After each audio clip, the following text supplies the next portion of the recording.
Alors quelqu'un m'a posé cette question. Puis-je manger des fruits une fois que j'ai perdu du poids? Parlons-en. Alors la réponse est oui, vous pouvez en manger, mais ça va induire un tas de problèmes. Alors parlons de ces problèmes. Les fruits sont cultivés pour être plus sucrés, donc plus riches en sucre. Manger une pomme aujourd'hui, c'est comme manger des bonbons, c'est tellement rempli de sucre.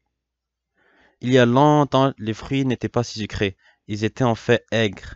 Beaucoup de fruits n'avaient aucune ressemblance à ceux d'aujourd'hui, c'est donc le premier facteur. Le deuxième est que les fruits sont saisonniers. Mais maintenant, vous pouvez les acheter toute l'année. Donc, si vous mangez régulièrement beaucoup de fruits, vous ingérez beaucoup de fructose. Et le problème est que le foie doit faire avec ce sucre quand vous avez du glucose. Vous avez toutes les cellules du corps qui peuvent faire avec, alors que tout ce qui contient du fructose ou riche avec, le foie seul est obligé de le métaboliser. Et cela peut conduire à toutes sortes de problèmes, y compris la résistance à l'insuline. Donc malheureusement, les fruits en général ne sont pas compatibles au régime cétogène. Mais il y a des fruits qui sont plus faibles en sucre, comme l'avocat.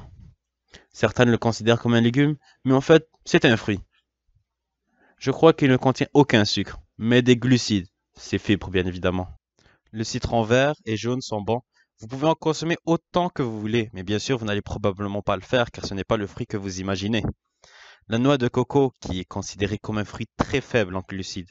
Je ne parle pas de l'eau de coco, qui est très riche en glucides. C'est un produit raffiné. Puis vous avez la tomate, que des gens considèrent comme un légume, mais en fait c'est un fruit. Avec toutes ses fibres, elle est très sûre généralement.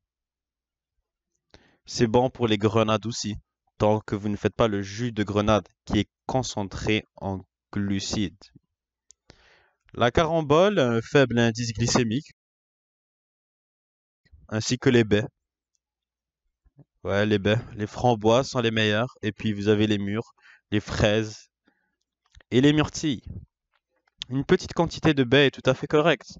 Alors les gens se demandent à propos des cerises. Elles ne sont pas très riches en sucre, mais elles sont au juste milieu. Elles contiennent pas mal de sucre. Vous avez des cerises acidulées qui sont mieux que les cerises douces. Et le melon cantaloupe est meilleur que la pastèque si vous en prenez de petites quantités. Mais vous risquez d'en manger trop très facilement. Mais la grande question est si vous atteignez votre objectif de poids idéal et de santé, et vous voulez ajouter plus de fruits, vous devez considérer votre histoire si vous aviez eu un abus de sucre. Comme moi, j'ai abusé du sucre à l'extrême. Et donc, si j'essaie de revenir à certains glucides, je ne me sentirai pas bien. Mon système est très sensible aux glucides, et je me sens très bien avec le régime cétogène en fait.